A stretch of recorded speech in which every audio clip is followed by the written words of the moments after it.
Hello everyone, welcome to my live stream.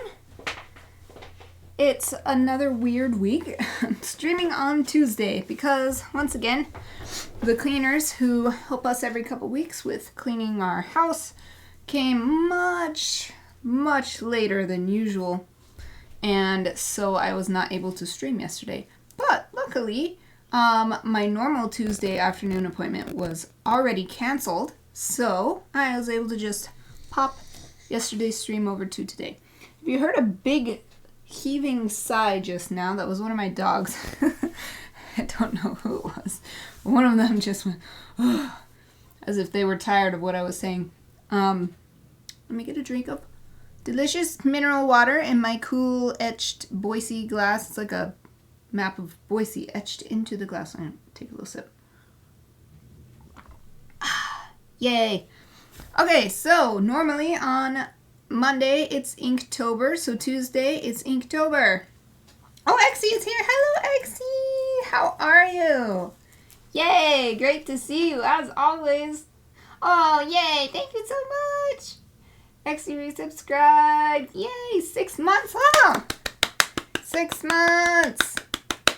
Half of a year. Thank you so much. Yay. I don't remember if I asked you.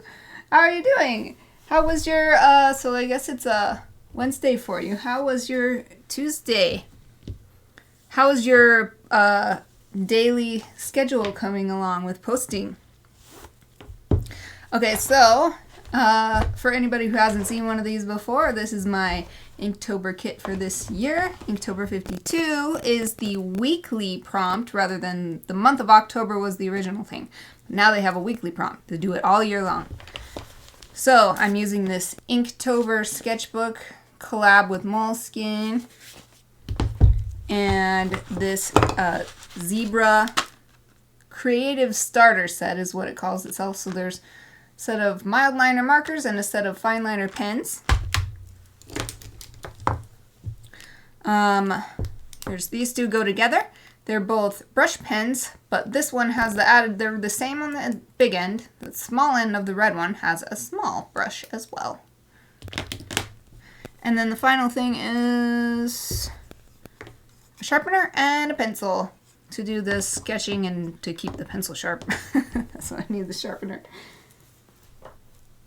Oh, excellent. Yay. Exie says, I'm all right, thank you. It was a nice day. How about yours? I'm having a good day, too.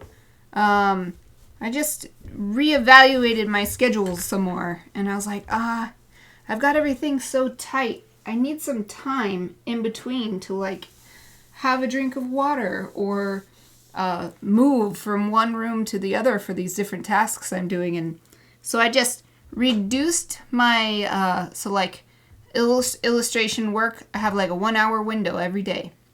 And so I was trying to get 60 minutes, but I couldn't get 60 minutes because I have to go into my studio, I have to get my stuff out, and that's time used. And so I'm feeling really excited about my upcoming days because now my goal is 50 minutes. So I've got 10 minutes, to get set up or take down at the end or whatever. So yeah, I'm feeling really good. I'm really confident.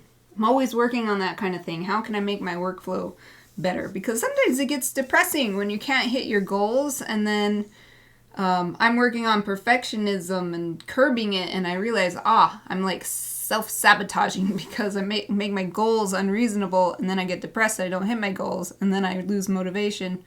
So I'm nipping that in the bud. Oh, okay.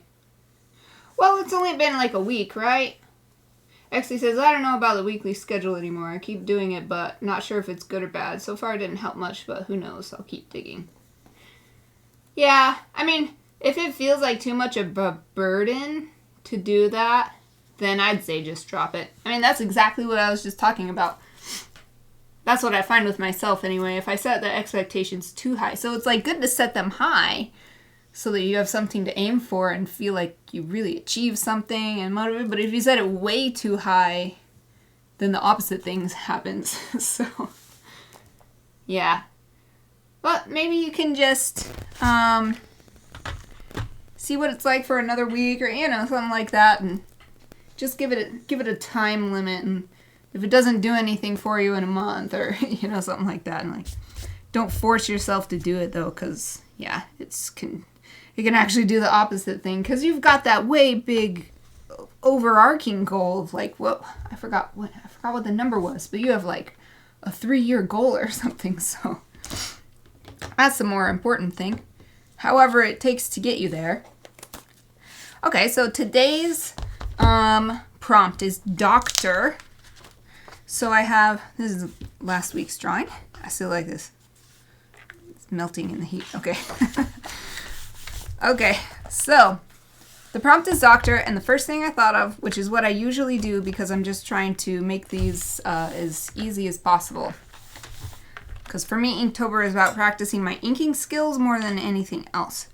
So if I put too much effort in trying to be creative and unique, then it takes too long, and I can't live stream it, and then I set the bar too high, and then I don't do it, and all the times I've failed to do 31 drawings for Inktober is because of that.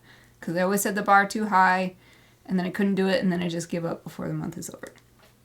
Not happening this year. It's so nice, because since the beginning of the year, I have filled up all of these pages, and it's like when I was on vacation, I was like, I'm not going to bother, and it's fine, because I give myself a break, and then I'm able to just get right back into it as soon as I come back. Anyway, I gotta get a picture of my bird, Kumo, because, okay, this is a bit of a story to it. I'm working on a novel right now. I've been working on it for a few years. And one scene, there's a Dr. Gryphon, and in my mind's eye, it just looked like Kumo. So Kumo is my pigeon, and so I decided that for this prompt, since doctor, I'm just going to use Kumo as my reference, and he will be my doctor for my Dr. Gryphon. Because not only am I doing the prompts, which are sent out in an email every week, I'm doing my own theme, which is griffins. So that's a griffin practice. Griffin drawing practice for that novel, actually, so that when I'm ready to illustrate the novel, once the story is done, I'll be really good at griffins. That's my goal. That's my plan. Okay, so I'm still scrolling, I do have, oh, this might be great. Here we go. Oh, this is a good one. Yeah, because then I can put a little stethoscope on him. So here's a recent picture of my pigeons. Let's see if I can get this. I gotta hold it at a weird angle because it's the light reflects. But this white one is Kumo. This is Sora. Let's show you. There she is. But Kumo is my doctor pigeon. There he is. He has one foot missing because he was rescued with fishing line tangled around it, and had basically already died the foot, and so they just had to amputate it. It was not savable. So you can see he's just got one foot and a little stump. But he can fly and everything, and he is, I call it his apartment, has towels on everything, no hard bars or anything to walk on, so he has he's perfectly fine with his little stump. So I'll use this one, and then I'll just put a little stethoscope on him. I think it'll be really cute. Just to make it super simple. Doctor. Oh, thank you. I mean, on his behalf, everybody loves Kumo. Exie says, so beautiful. Kumo is just a beautiful little prince bird. I can't remember, he's called like he's definitely a specific type of fancy pigeon. So fancy pigeon is what the domestic pigeons are called, and they're for the ones that are for show, like show dogs, but pigeons. So, I can't remember what he's called. Oh, well, it doesn't matter that much. But Sora seems to be either like a cross between a feral pigeon and what I think an English trumpeter pigeon, because she's got the same barred feathers on one wing, and she's got the same back of her head curls up. the feathers curl up, and then there's sort of like a her feathers. She looks like a Franciscan monk or whatever. Kumo is called. Oh, I can't remember, but Kumo definitely looks like a purebred whatever thingy. Not that that matters to me in selection. I actually chose to adopt Kumo because I was trying to find a companion for Sora, and Kumo was the right size. Because a lot of the feral pigeons will be way bigger than Sora, and I didn't want there to be like a really big pigeon like dominating, so I wanted them to be about the same size, so that's why I adopted Kumo. Adopted him from the Best Friends Animal Society, actually the Animal Sanctuary in Utah. And it was really nice because when I sent in my inquiry about, do you have any pigeons that could be a good match? And he had not even been listed. He was ready to be listed that day up for adoption. And then, boom, I did a little Zoom interview with them, and Sora joined the interview.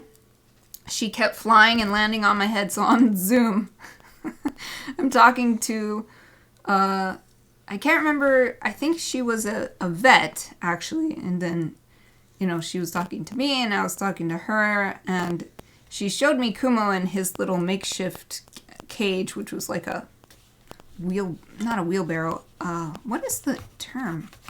I can't remember. Anyway, it wasn't a proper like bird cage. It was just a makeshift thing to keep him in to recover. She showed me him, but I didn't have to show Sora because Sora just kept flying and landing on top of my head through the whole interview. And I was like, good, thank you, Sora, for showing that you're well taken care of and energetic and healthy. Continually. So there's this constant flutter of wings back and forth during the interview. And these two are like, they're like this. They are the bestest of buddies. They're basically pigeon married, I think. Because now Sora lays eggs. She never laid an egg, and we had her for a year. We rescued her out of my backyard, actually. We had her for a year. And I was like, oh, well, must be a boy because no eggs, but no.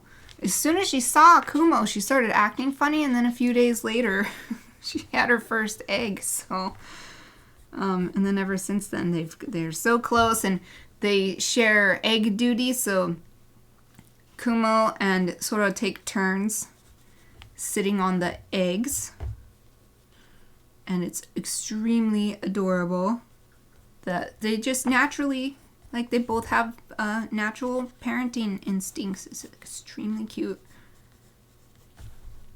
Okay, so I've got the basics for Kumo drawn.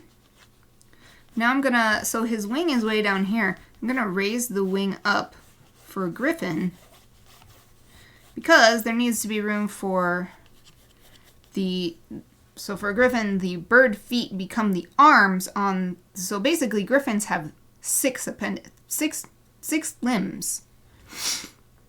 Birds have 4, people have 4, like humans have 4, dogs have 4. But Gryphons have 6, because 2 wings, 2 front, and 2 back. So I've got to adjust the wings up to make room for moving the legs. What are the legs on the bird become the front legs of the Gryphon. It's so much easier in my head than to explain it. Okay, so here's his little nub. So that's his nub side. And then his foot, that's his remaining foot. Couldn't think of the word remaining. The remaining foot is on the other side. And he's got these lovely feathers growing out of his toes. That's one of the things that can really easily usually identify a fancy pigeon versus a feral pigeon. Fancy pigeons often have these decorative feathers on their feet, and feral pigeons usually don't. So that's why I think that Sora is just a cross between a feral and some sort of fancy pigeon, because she's got even bigger feathers on her feet. They come out like this far. Like if my finger was the same size as her finger, then the feather is like this. She's got... But English trumpeter has feathers like this on the feet, like just massive. Like there's no way they could live in the wild because it's just ridiculous how big. Like it's not useful for them. It's just decorative because people thought that it was cool. Okay, so now I'm going to get this wing drawn the rest of the way, and then add... I'm just doing a really basic, I'm not trying to make it super accurate. Just a basic idea. And now I think I'll add I'll look for a, oh, I know. Oh, but I don't have any on my phone. I was gonna say I would look for a picture of my cat Bear, but I had to clear out photo storage.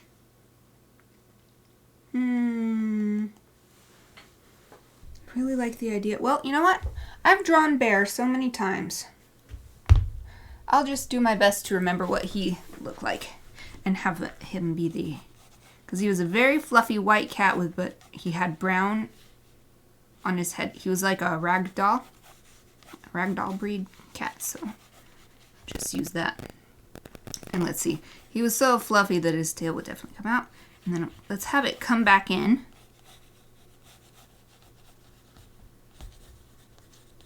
Make it more interesting. Instead of just going off of the page and disappearing, we'll have the tail is... And he had very, actually, appropriately, feathery fur. And he just had, like, the biggest tail. The biggest, featheriest tail ever. And then, so let's see. I'm just imagining now. I'm not going to draw this, but the cat back legs. I just want to make sure if it would be visible to draw. Yeah, I think that it would.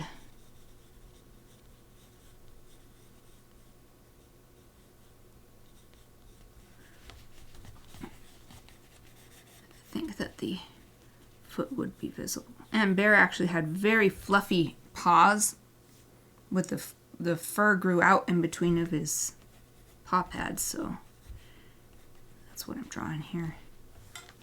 Although it doesn't make sense for it to come forward like that because it would probably get smushed back ways, so never mind, I won't draw that. Using my logic in lieu of a reference image. Swiping off these little crumbs into the trash.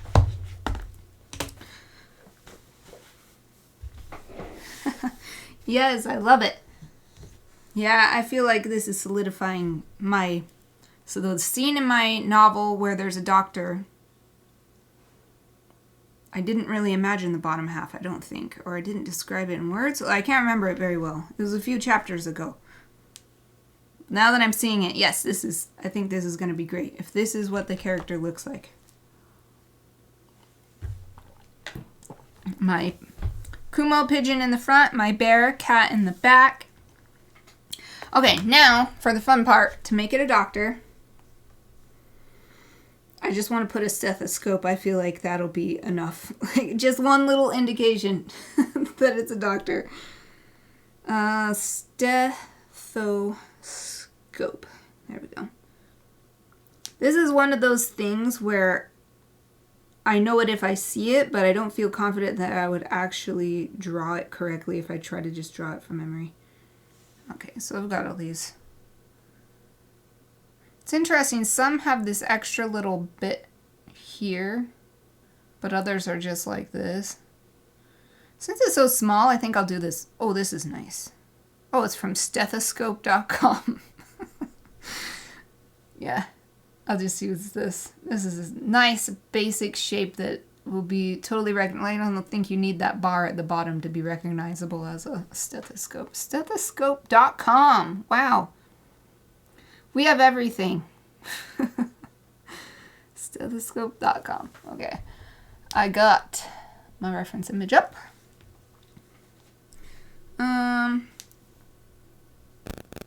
So what shall I do? Shall I have it on his ears and hang down?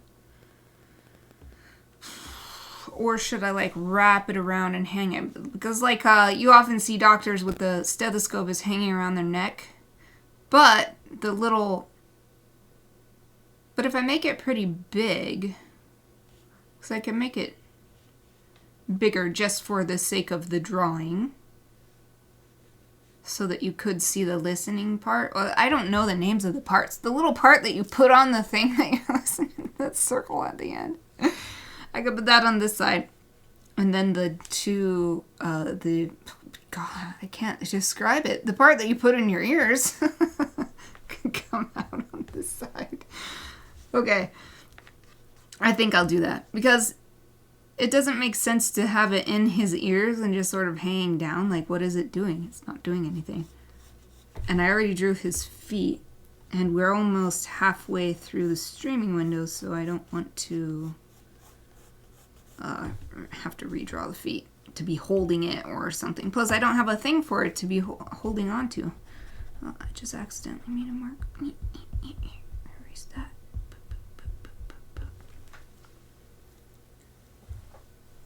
Okay. Stethoscope. And then it's got, so it's shorter at the part where it converges. It's almost like a heart shape or like a wishbone. Okay. I'm trying to keep in mind perspective because it wouldn't be straight flat like this, but it also wouldn't be like this. It'd be sort of like this. Do my best to imagine what that would look like. Okay, maybe if I... Oh, it's so hard. It's so hard. Okay, I just got to keep in mind my real goal here is to practice inking. So, it doesn't have to be perfect. It doesn't have to be perfect. Okay.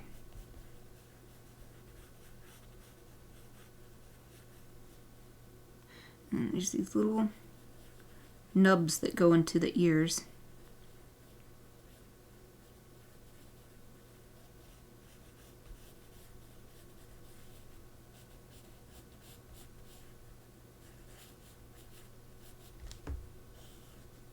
Yeah, what's important is that it's just recognizable as the tool. Okay, and then I'll just draw this flat part, this flat thing. I don't know. It'll be really big.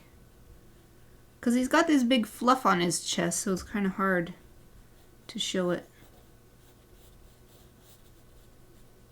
But, there.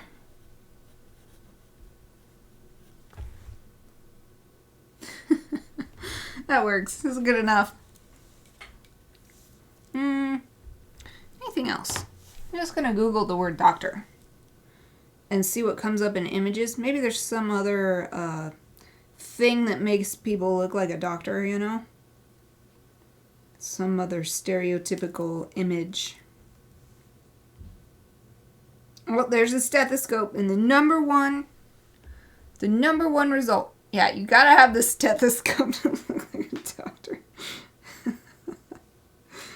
Okay. That person has like a hard hat on. I don't understand that. There's a clip art one. They have like a hard hat. I mean, it has like the Red Cross symbol on it, but like, why do they need a hard hat? Okay, it looks like mostly the white lab coat, and I think that's why I envisioned Sora or Kumo as my doctor, because he's white. He's mostly white, just with his ends of his, this part of his feathers and his tail are the only part that's not white, and he's just like, looks like a doctor. Because of that. Yeah, it's just a stethoscope. All of these pictures have a person in a white lab coat with a stethoscope. that's it. Well, I guess a mask could work, but I don't want to cover his lovely beak. I already drew it. Okay, that's good enough then.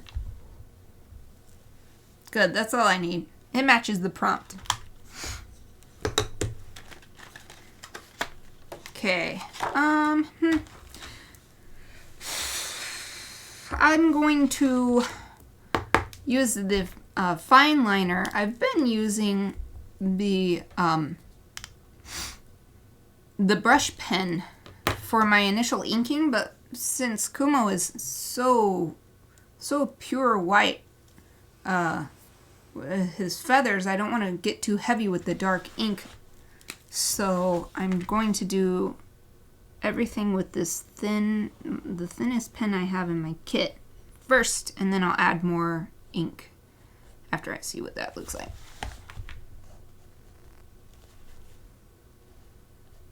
And now that I've drawn the stethoscope, I'm adjusting his feathers a little bit to look like they're being manipulated or moved by the stethoscope being present.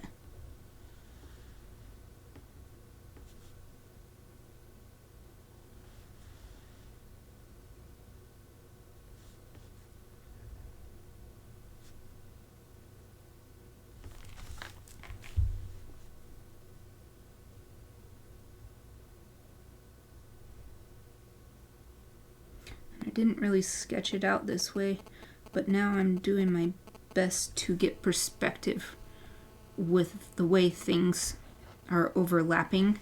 So if it is like this, then this tube should look like it's on top of this part and on top of this part, the part that goes inside of the ear.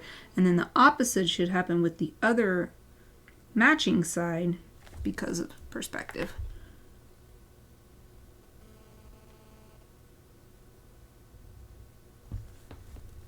So here, I'll hold it up closer just so you can see what I mean. So it looks like the tube is going into this part, which is going into this part, and then vice versa. This part is the one that you see the whole circle, which is on top of this, which is on top of this.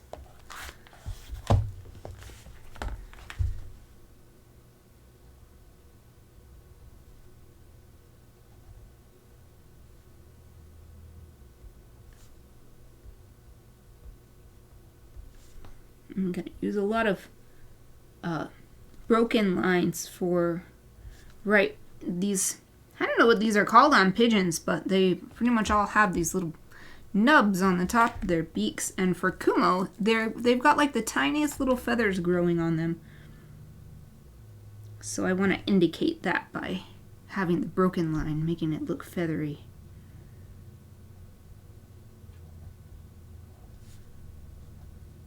And here I'm trying to make the fluff on his chest look like it is just naturally happening to show the exact part that I want to show of the stethoscope.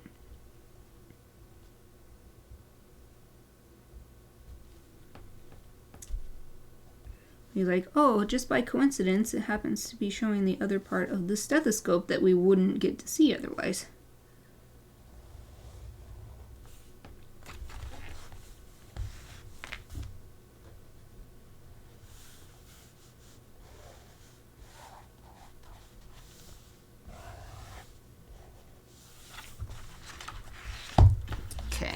Since the tail is in front of everything else from the viewer's perspective, I'm going to move on to that next.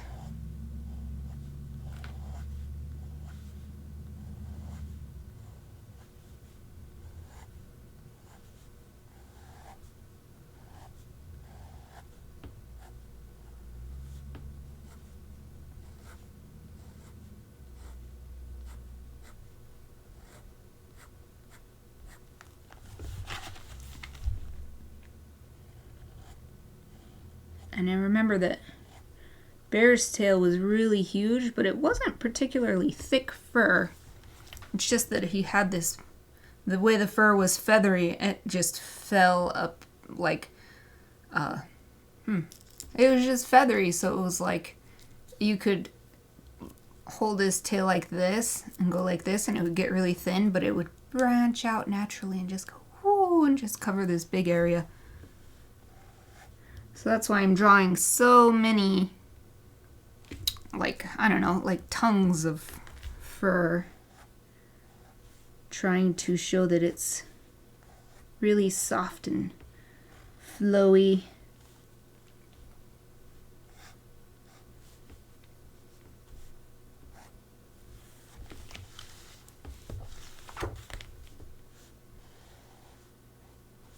And here I'm trying to show the transition from the really short pigeon part, and it gets longer and longer as it becomes the cat tail part.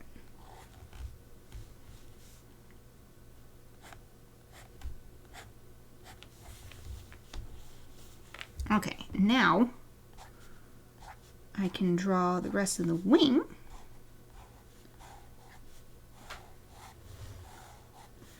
Because the tail is done, so I know where the wing would be showing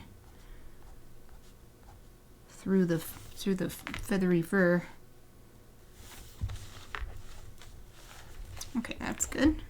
And his legs.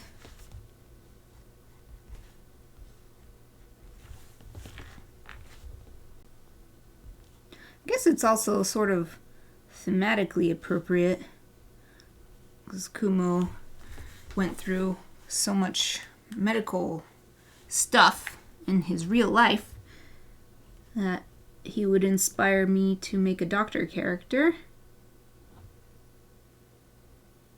Like maybe his character in the book would be like, oh, he was inspired to become a doctor because he was saved by some doctor or something, you know.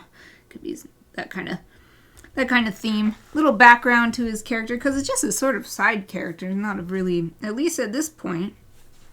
Who knows what's going to happen in the future as I keep writing, but yeah, at this point, it's just a doctor that's in like 2 scenes so far, I think. Okay, and so this is the other wing right here.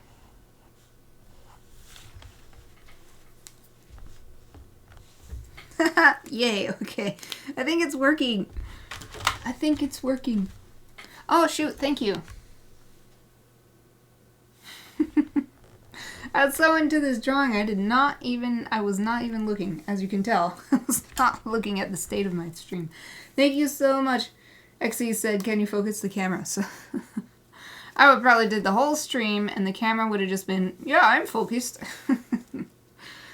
Come on, camera, why? Someday I'll get some amazing high-powered boss camera, but right now this is what I got. I mean, it's not bad when it works. Autofocus could really use some improvement. I mean, it's definitely better. I had the next lowest down from this camera before, and this one is definitely better. The white balance is way better.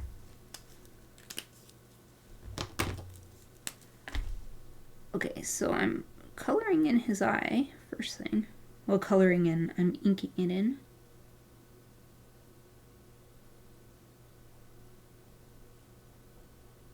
Because I think that's the darkest thing on him naturally. He has the darkest dark brown eyes that, unless you're looking super close, it just looks like he has one big black pupil for an eye. Okay.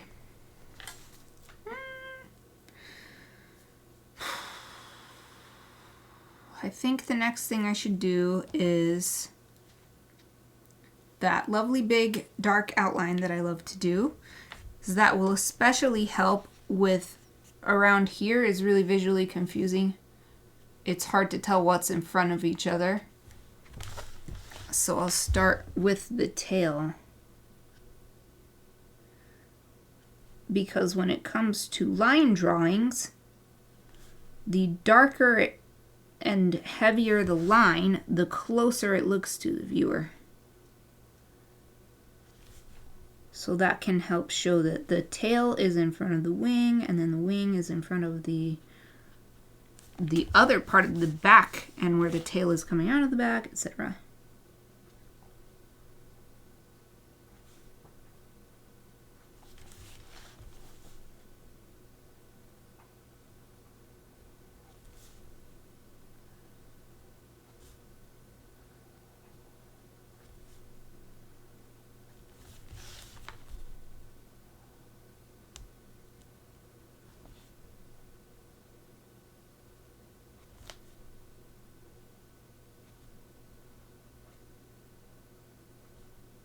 This also really helps with making it look even more feathery, because getting that little bit of taper at the end just looks so nice. That's why I like brush pens so much.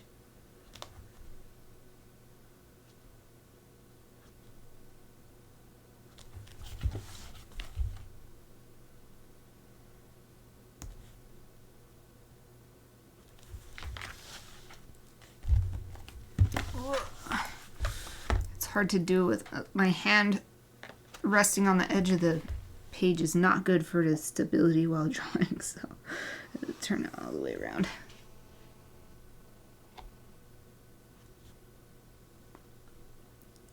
Aoife just heaved another big sigh. I think the dogs are pretty bored all day because I'm always doing work, and this has nothing to do with what a dog can do. Like illustration like that doesn't mean anything to them, so I think that they get kind of bored all through my work day.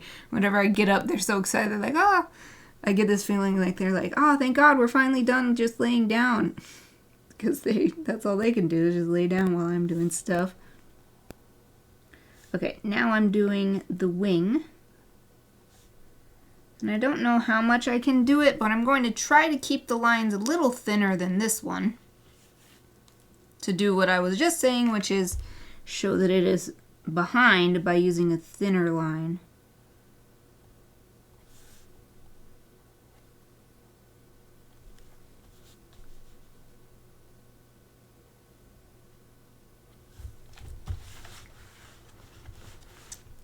Okay, and the next thing will be the back, and that needs to be the thinnest line, except for the ones that are already down.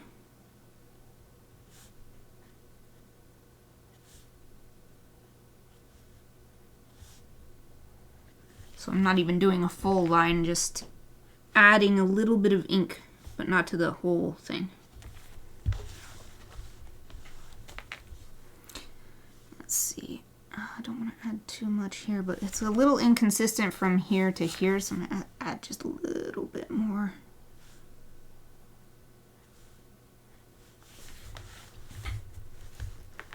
Okay, I think that helps a lot with differentiating this plane, which is like this, and then the wing plane, which is like this, and then the body behind the wing, which is here.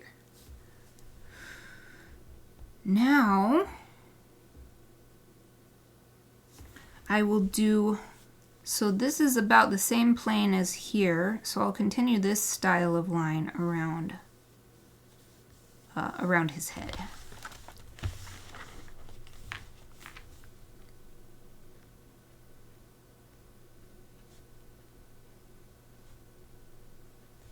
And again, I'm not going to outline every single bit of the lines, just adding a little bit of ink to help it look thicker overall.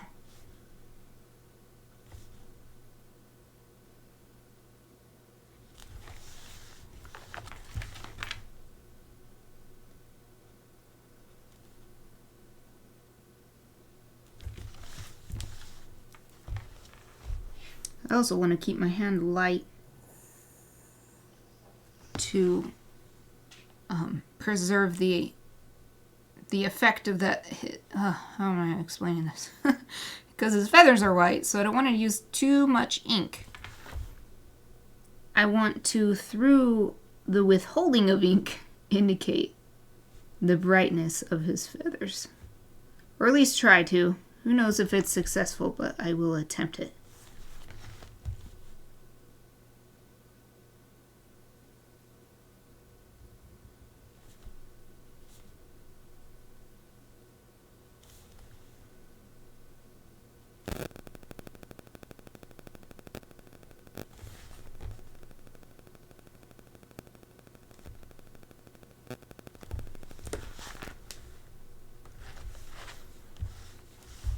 Now this foot, even though I'd say it's on the same plane as this wing in the very back where I didn't add any extra ink, I am going to add some extra ink along the bottom to help give a sense of weight, like grounding, because there's no environment in this drawing. But if I put extra ink at the bottom, it almost serves as a shadow to ground him and give him a sense of being in a space instead of just floating around in space. So it'll just be on the bottom of the foot. Just like that. I'll hold it up and I'll check the camera afterwards to make sure that it refocuses. So I just put some ink on the bottom part of the foot, not on the top. And I'll do the same thing with the cat paw in the back. Aha, it did not refocus. I got it this time. Do the same thing with the cat paw.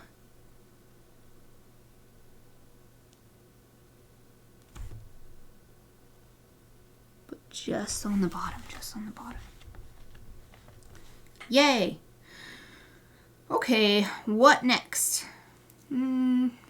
So I think I'll do the same idea as the bottom of these feet. I'll do it on the bottom of the stethoscope to help it look like it's resting upon him instead of just sort of floating around him.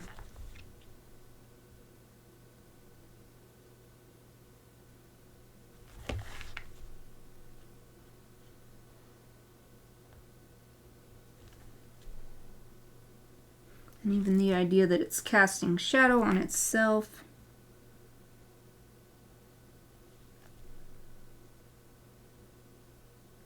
Just some stuff to try to make it look grounded.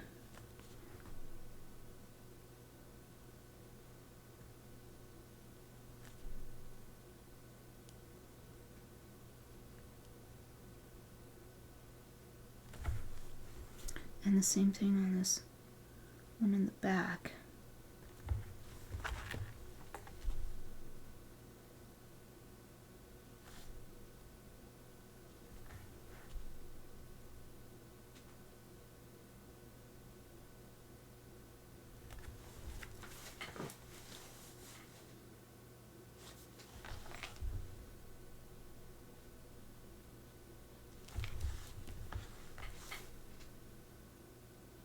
Good.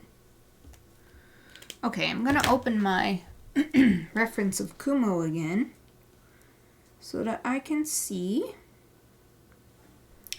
these patterns on his feathers and try to not exactly replicate that, but just sort of get that feeling.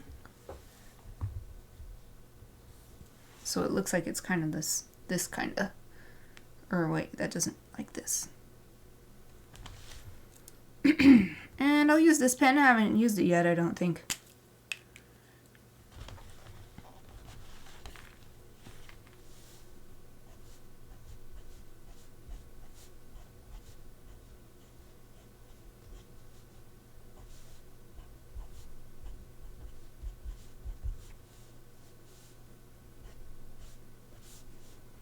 There's some areas where it's more densely packed or thicker black marks on the tips of his feathers. So we'll try to indicate that.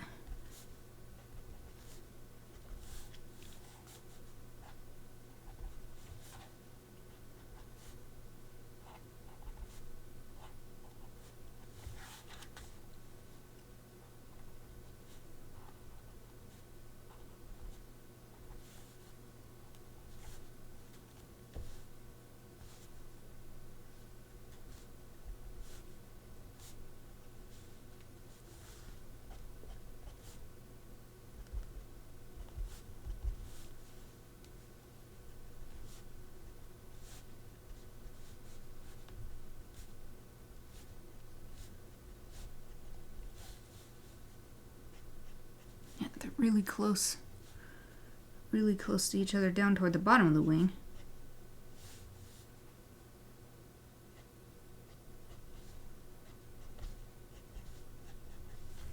I think this is called a lace pattern in pigeon fancier terms. And I can see why it would be called that, because it does look like this intricate, it almost looks woven or something.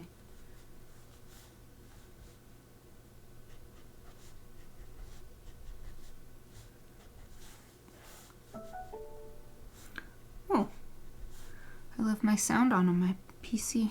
Give me a calendar reminder that it's almost time to be done. Which is okay because I'm making good time, I think.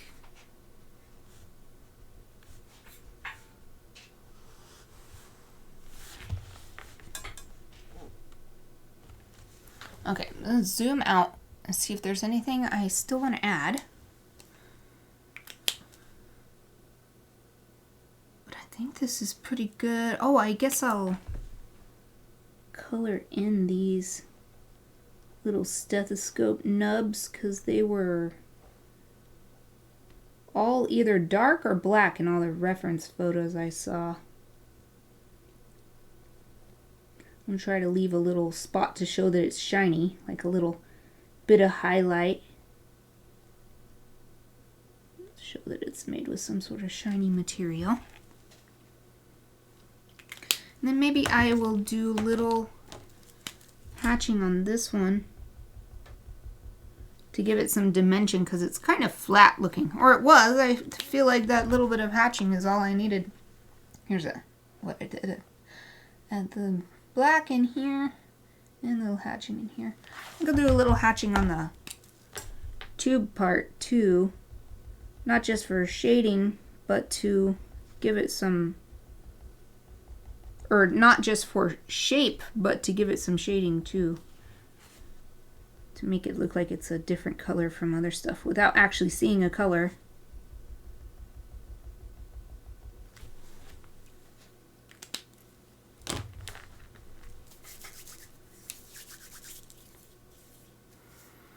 Now I think I'll just use some of my the markers in my kit. Where's my swatch page?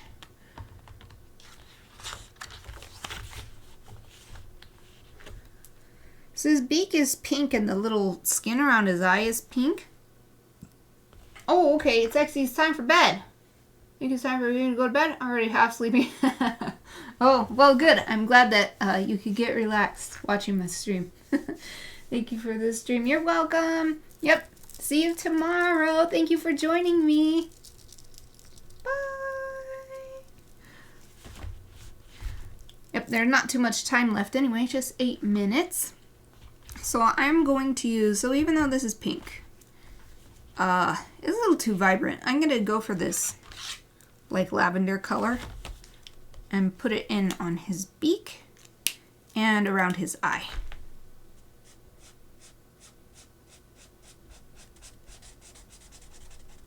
Normally I would not use any color at all, but so many Inktober kits I've gotten from various things. I've gotten them from Art Snacks before, and this kit was from the Inktober retreat, except for these items. I added these myself.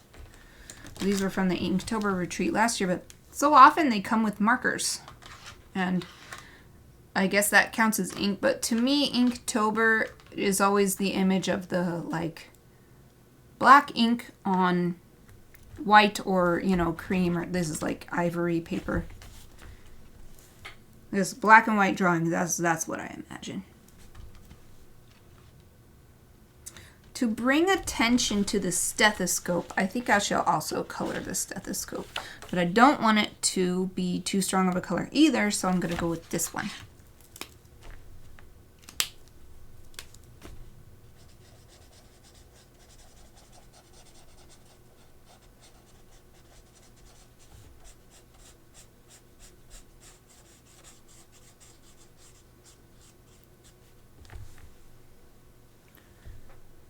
And yeah, I'll do a little bit on the middle part too, and then that'll help set it apart even more from the fluff on Kumo's chest.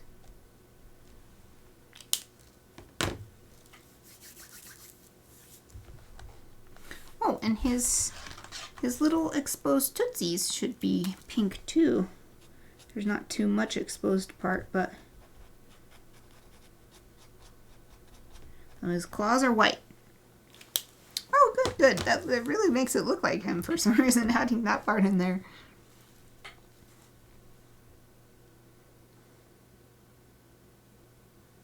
Yeah, I think that's good. I think I'm satisfied with that. We've got 5 minutes of stream left, but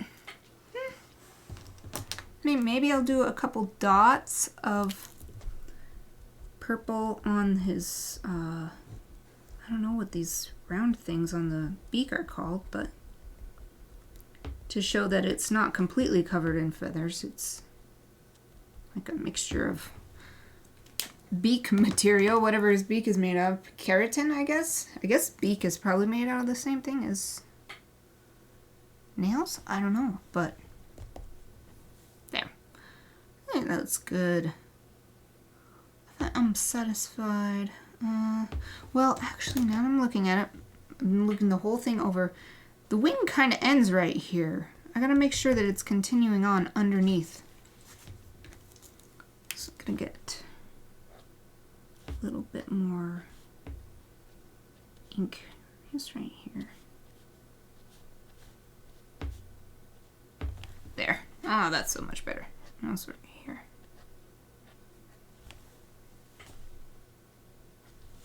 There.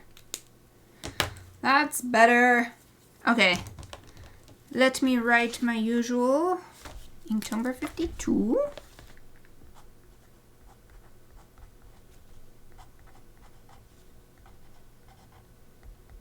And this is, oh, this was Doctor.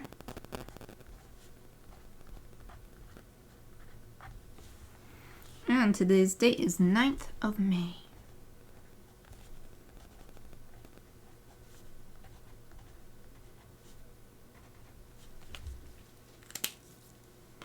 There! Yay! Another Inktober52 prompt done. Look, it's the same color as this ribbon. Sort of. Okay, gonna hold this up for a little close-up view before I sign off. Oh, I just got distracted. There's a skinny little tiny black kitty on my fence that I can see out my window over. Oh, there's another one coming behind it. Oh my god. I wish you guys could see what's happening. Oh, it just jumped off the fence. 2 little kitties are walking across my fence. The other one is still up there. Okay. Sorry, I was just like, there was some movement out of my peripheral vision. There's kitties just walking across the top of my fence. Okay. Close-up look, close-up look. Thank you, camera. Okay, here is my Dr. Gryphon. And I really do like how this is looking, unless something changes in the writing, I think I'll keep my Dr. Gryphon looking like this. So I combined my pigeon Kumo and my late kitty bear to create this Dr. Gryphon. And then the classic stethoscope to make it look like a doctor. That's all you need, just put a stethoscope on it. Okay, well, that is it for this live stream. I will be back tomorrow with a lucky dip, so hopefully see you then. That's all for today. Thank you for watching.